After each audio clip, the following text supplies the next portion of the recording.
والله أنا وحيلتها واحد عي وأن حالي أرجني وفشل إخلاقي وحلي هذا dhaqankii iyo dabeecadii baa lagu fashilmayba golaha wasiiradu hadii ogaayeen wasiirku amnigu ogaa in ay jiraan baabuuro iyo gaadiid qarxinayo oo waxyeelo shacabka u geenayo iyagu shaqadooda waxay ahayd inay follow up ku sameeyaan oo ay baaraan oo ay daba galaan oo ay markaan xalay aragnay waxaas oo haddana barnaamij hore loo sii sheegay uu yahay marna ma dhaafsiisana in ay arrinkaas wasaaradda arrimaha gudaha amniga iyo ciidamada nabad sugidda in la weydiiyo sababta ay u dabageli waayeen gaar ahaan waxaa naxdin ah oo nasiib darro ah xafiiskii madaxweynaha iyo gurigii madaxweynaha iyo dhismihii madaxweynaha in la aado shabaabku hadday yihiin nimanka wax qarxina awal meelo kale aadi jireen oo laakiin si toosa baabuurtan waxaad moodaa inay u socdeen guriga madaxweynaha inay u socdeen iyo dawladdu meesha ay degan tahay waa ayaan darra marka dawladdii oo iyadii ogba in waxaan ku soo socdaan oo haddana ay ka hortagin annagu dhaliisha iyo eedda waxaan saarayna waxa weeye waa xukuumadda laftigeeda cid kaloo eeddaas iska leh maba jiri kartaba xukuumaddu inay ka gaabisay inay amniga ay daba gasho oo ay dadku daba gasho oo ay follow up sameeyaan خالدكاس waxaa iska leh xukuumadda doctor waxaad ogtahay hal baabuur soo baxay wala ogaan kara absolutely laakiin meesha uu ku sugan yahay meelaha uu rabo baaritaan iyo feejignaan ayaa loo baahan yahay shacbiga laftirkooda miyaysan ku dhaliilnayn inay iyaga hadii ban sabta ay laftirkooda aysan la wadaagin dowladda of course warunta laakiin waxa haddana halkaasayto anigu eedayaan saarin xukuumadda kaliya inay arinta daba gelin maadaama arrinkaanito lagu dhawaaqo maamulka gobolka Banaadir 17 xaafadood iyagu laftigoodu waa maqleen waxay ahayd gudoomiyaha gobolku in uu isaga laftigiisa uu iska saaro xil gaar ah oo uu markiiba shir u qabto 17 gudoomiye degmo uu yiraahdo isgoysyada xamar oo dhan alla xiro oo habbaaraan baabuurta taasna ma yeelin marka anigu eedda sideedaba barnaamijkan barnaamij waxa moodaa uu ahaa in barnaamij laga shaqeeyay uu ahaa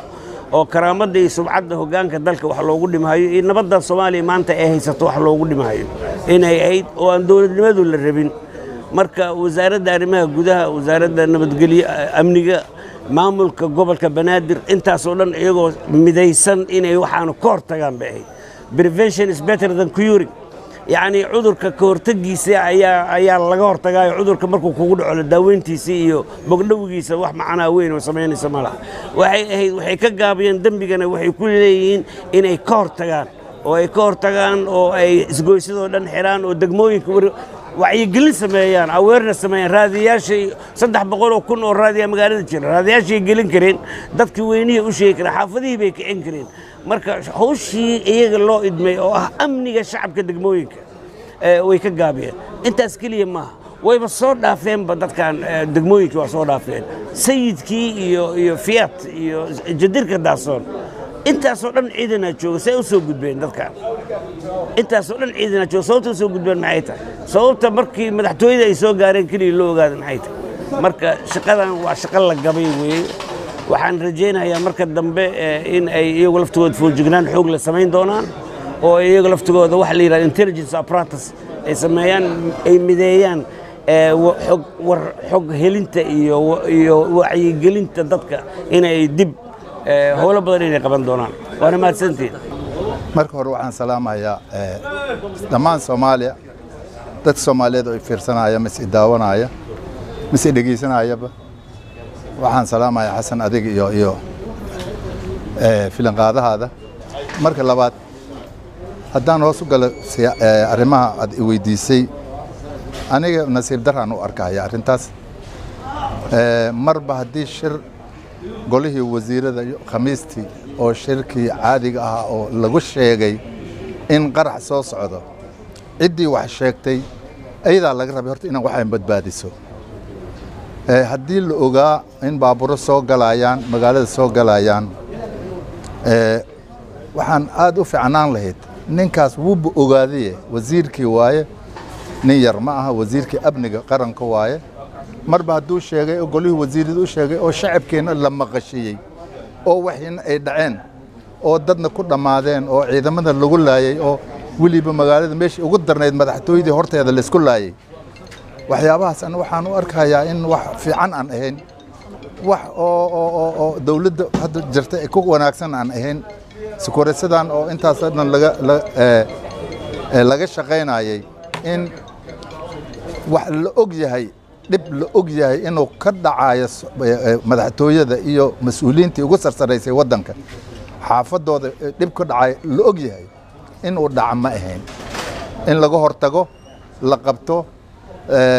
ayaa loo baahanaa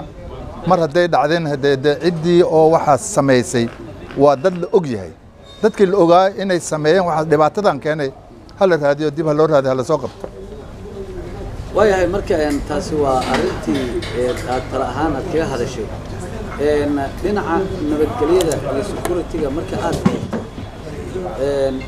maxaa falcelinoo laga samayn karaa falcelin maxaa laga samayn karaa falcelin kale oo laga samayn kara ma jiro waxaa waaye waxaan waa dhaceen waxa la og yahay oo dhace waaye bacdi ciddii loo racan lahaa dawladda taas iyada ha ka fadhiisato ha soo sheegto cid waa in loo racdaa waaba la ogaayay ba sababta u dhacday maxay tahay maxay ku imaan see u dhacday intelligence-ha waxaan soo sheegay dadyooga soo sheegay yay ahaayeen wasiirka see adig kugu soo gaartay waxaan waaba ku soo gaartay maxaa u dabagali weysay su'aalahaas oo dhan waxaa looga baahan yahay mas-uuliyiinta ugu sarreysa dawladda looga baahan yahay